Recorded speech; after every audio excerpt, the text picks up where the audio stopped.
जय श्री जगन्नाथ, जय पंचसखा। सत्यम मालिका का और एक नया अध्याय को सबको प्रणाम और स्वागत। आज विचार करेंगे सत्संग में फिर श्री वैकुंठ धाम का बारे में। जिस पवित्र वैकुंठ धाम में इतना सत्संग हो रहा था, इतना प्रभु जी का प्रचार हो रहा था, कुंठपुर जैसे वैकुंठ धाम लगता था। तो जो मीडिया ने दिखाए, इसमें क्या सच है? आज सत्संग में वही विचार करेंगे। जो अभियोग हुआ कि पवित्र वैकुंठ धाम में जिस फोटो को पहले वायरल किए, क्योंकि ये प्रभु जी का चरण में तुलसी था, ये सत्य है और सब माने हैं कि ये प्रभु जी का चरण में तुलसी था। दूसरा बात, जो लोकालोक ने इशू किए कि इस पवित्र धाम को हम लोगों को जाने के लिए परमिशन नहीं था, ये सत्य है। क्योंकि जब पहले आश्रम शुरू हुआ तो पहले सब लोगों को परमिशन था, अनुमति था अंदर आने के लिए। सत्संग में बैठते थे, प्रभु जी का दर्शन करते थे और उसका बाद नॉनवेज छोड़ते थे। परंतु धीरे धीरे नियम में परिवर्तन हुआ और प्रभु जी का आज्ञा में धीरे धीरे क्या हुआ ना, जो लोग नॉनवेज छोड़े इन लोगों को दर्शन करने के लिए परमिशन मिला। और कुछ दिन का बाद जब कोविड के समय पे ऑनलाइन सत्संग हुआ, उसका बाद जो भक्त लोग आए, इनके लिए रूल रेगुलेशन चेंज हो गया। प्रभु का आज्ञा से जो लोग 6 महीना नॉन वेज छोड़ेंगे, सत्संग में रहेंगे, उसका बाद ये वैकुंठ धाम में आ सकता है और प्रभु जी का दर्शन कर सकता है। तो समय का अनुसार नियमों को परिवर्तन किया गया है। और कुछ लोग जहां पर वैकुंठ धाम है, कुछ लोग ऐसे थे जो लोग प्रभु जी का नीति नियम में थे, उन लोगों को प्रभु जी का परमिशन था। जो लोग चाहते थे, पहले से जब आश्रम बना गया वो लोग आते थे। समय का अनुसार सब परिवर्तन। और एक बड़ा सवाल उठता है, जो प्रभु नॉनवेज खाते थे, ये बिल्कुल झूठ, इसमें ये सही नहीं है। और प्रभु जी के लिए ये अभियोग उठा है कि वैकुंठ धाम का अंदर अंडा था। ऐसे अंडा फंडा कुछ नहीं आता था, ये सब गलत चीज है। दूसरा पेटी दिखा के और मीडिया ने प्रचार किए ये अंडा है, ये गलत है। और एक अभियोग उठा, ये दारू का बटल निकला। ये मीडिया ने जो दारू का बटल दिखाया, इस बटल में एसिड आया था।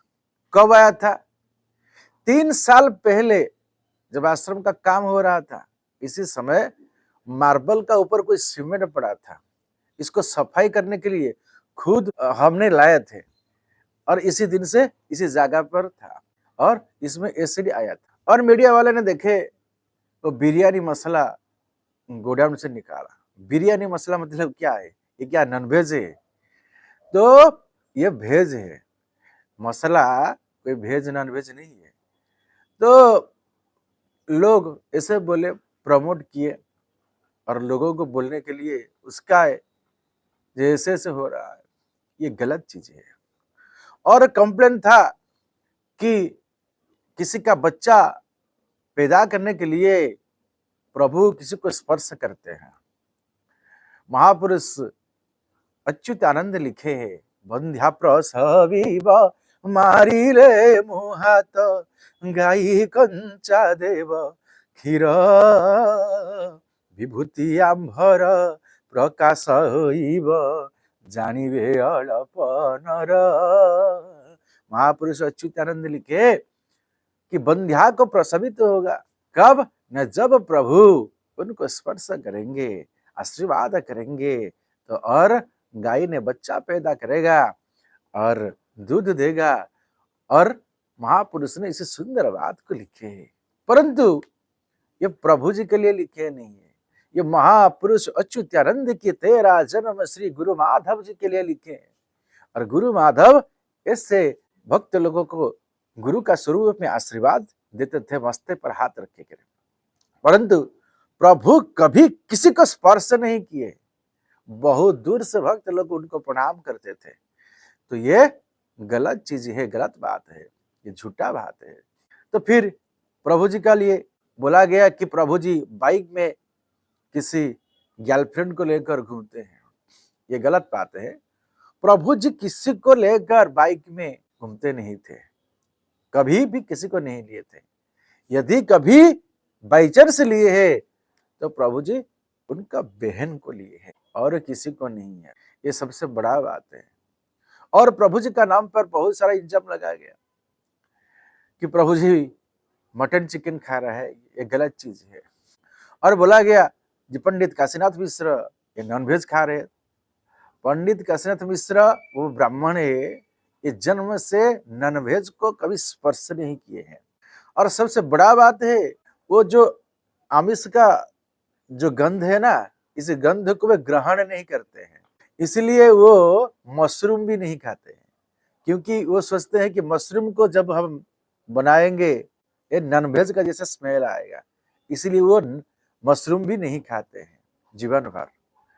और बोला गया कि पंडित काशीनाथ मिश्र गलत काम कर रहे थे और जो भक्त लोग को आ रहे थे उनका साथ गलत संपर्क स्थापन कर रहे थे। जितना दिन हम देखे हैं, पिछले 10 साल से हम उनको जानते हैं, उनका साथ बहुत गहरा संपर्क है। अगले समय पर हम बताएंगे। हम कभी देखे नहीं है कि पंडित काशीनाथ मिश्र जी किसी को स्पर्श किए हैं। ये जो अभियोग उठा है ये संपूर्ण गलत है। जब कोई लोग जाते थे माँ लोग प्रणाम करने के लिए, ये दूर से रहते थे, ना किसी भाई उनको स्पर्श कर रहा था, ना कोई माँ भी उनको पैर को स्पर्श कर रहा था। अपना धर्म पत्नी का बिना ये दूसरा किसी को स्पर्श आज तक नहीं किए। ये सत्य सत्य सत्य है। और बहुत सारा अभियोग उठा कि आश्रम का तरफ से ओयो होटल बुकिंग हो रहा था और किसी भक्त का नाम पे ओयो होटल था, ये सत्य है। किसी का नाम पर ओयो होटल था, बुकिंग हो रहा था, ये सत्य है। परंतु ये आश्रम का कोई ट्रस्टी नहीं है।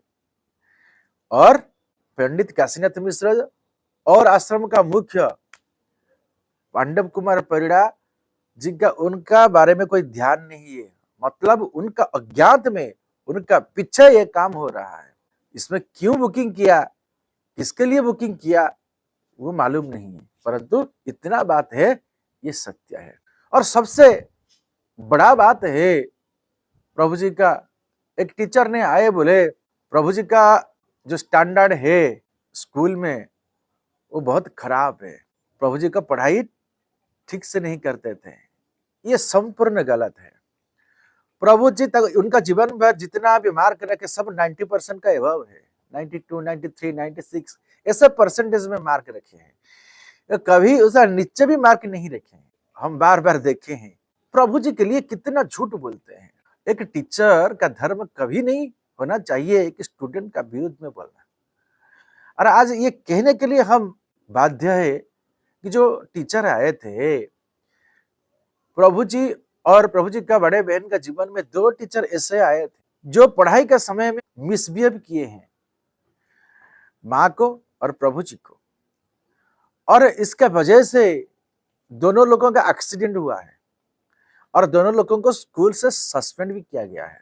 तो ये है सत्य। और बहुत सारा तथ्य इधर उधर बोल के प्रभु जी का नाम पर लगा है। तो ये सब मिथ्या मिथ्या मिथ्या। और सब बोले प्रभु जी केटीएम बाइक चला रहे थे, उनको केटीएम बाबा बोले। प्रभु जी कोई बाबा नहीं है, ये विश्व ब्रह्मांड का ठाकुर।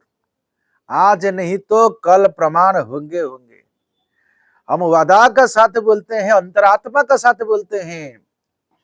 यदि सत्य अनंत माधव भगवान कल्कि देव नहीं होंगे, हम वादा करते हैं और प्रतिज्ञा करते हैं, हम पूरी श्रीक्षेत्र महोदधि में हम खुद समुद्र में डूबकर अपने को आत्माहुति देगा। यदि कोई कल्कि अवतार का रूप में संसार में आएगा और बाद में प्रमाणित होगा कि सत्य अनंत माधव कल्कि देव नहीं है, इस समय का हिसाब से पता चलेगा। तो जो केटीएम बाबा बोल रहे थे प्रभु जी क्यों गाड़ी नहीं चलाएंगे? प्रभु जी जब जन्म हुए हैं धरा पर एक साधारण इंसान का तरफ, जो साधारण मनुष्य आने जाने के लिए गाड़ी व्यवहार करते हैं, बाइक चलाता है, तो प्रभु क्यों नहीं चलाएंगे? इसी जमाना तो घोड़ा का जमाना नहीं है, रथ का जमाना नहीं है।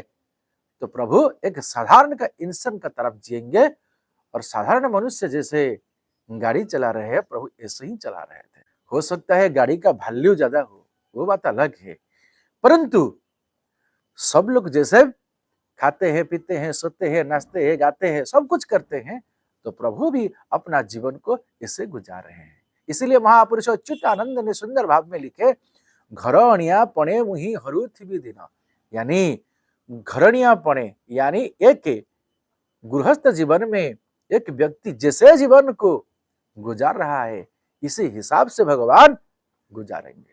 इतना बड़ा घटना हुआ। सबसे बड़ा बात है, इतना फोटो कहां से वायरल हुआ? जब कोविड का टाइम में 2020 में एक दो फोटो वायरल हुआ था सोशल मीडिया में, और इसी समय आश्रम का मुख्य पांडव कुमार परिड़ा, पांडव भाई ने आकर अपना वक्तव्य रखे, स्पष्टीकरण रखे कि आश्रम कैसे चलता है, क्या होता है, क्या नहीं होता है। और इसी समय प्रभु जी का निर्देश था, जिसका पास जितना फोटो है सब डिलीट कर देना। तो हम भी सत्संग में बोले सबको कि सब फोटो डिलीट कर दो, तो सब डिलीट कर दिए हैं। परंतु इतना सारे फोटो कहां से आया? जो फोटो किसी का पास नहीं था, प्रभु जी मना किए थे रखने के लिए, तो कौन रखा था? आश्रम का अंतवासी। ये फोटो बाहर को कैसे गया? कोई पैसा का व्यापार नहीं हुआ? तो पैसा का चक्कर में कोई फोटो को इधर उधर नहीं बेचे है, और किसी स्वार्थ के लिए ये फोटो को दिया गया नहीं। तो जो फोटो हम भी नहीं देखे थे, ये फोटो कैसे आया सामने? सबसे बड़ा प्रश्न है। और कौन कौन लोग इसमें शामिल है जो प्रभु जी का निंदा का प्रचार किए? जो जो लोग है, ये कौन है जो प्रभु का आज्ञा का अवमानना किए हैं? आज प्रभु जी को जो लोग अपमानित करते हैं, वो लोग उसमें भागीदारी नहीं है क्या? तो कौन थे ये लोग? ये भी जानना बहुत जरूरी है। तो भगवान उनका लीला करेंगे, परंतु हमको सत्य बोलना चाहिए, सत्य को ग्रहण करना चाहिए और सत्य का रास्ता पर चलना चाहिए। जब मनुष्य का गर्व अहंकार बढ़ जाता है, तब सब कुछ नष्ट हो जाएगा, कुछ नहीं रहेगा। आज ऐसा ही घटना हुआ है। सबका मन में गर्व अहंकार बढ़ चुका था। ये सत्य है, ये झूठा नहीं है। इसको स्वीकार करो और अपने आप को सुधारो। दूसरा लोगों का बुराई मत करो, अपना बारे में सोचो कि हम क्या थे, क्या हो गए, हमारा अंदर क्या परिवर्तन हुआ है। इसको विचार करो, अगले दिन में सबके लिए अच्छा होगा। प्रभु जी का धर्म संस्थापना होगा, इसमें कोई द्विधा नहीं है, परंतु सबको धर्म का रास्ता पे रहना जरूरी है। यदि हम धर्म का रास्ता पे नहीं रहेंगे तो हम भी अगले समय पर नहीं रहेंगे, परंतु अगले समय पर हम विचार करेंगे कि पवित्र वैकुंठ धाम में कली कैसे घुसा। इसका बारे में अगले समय पर विचार करेंगे। आज के लिए सत्संग को वहीं पर विराम देते हैं। जय श्री जगन्नाथ, जय पंचसखा, जय श्री माधव, जय श्री माधव, जय श्री माधव।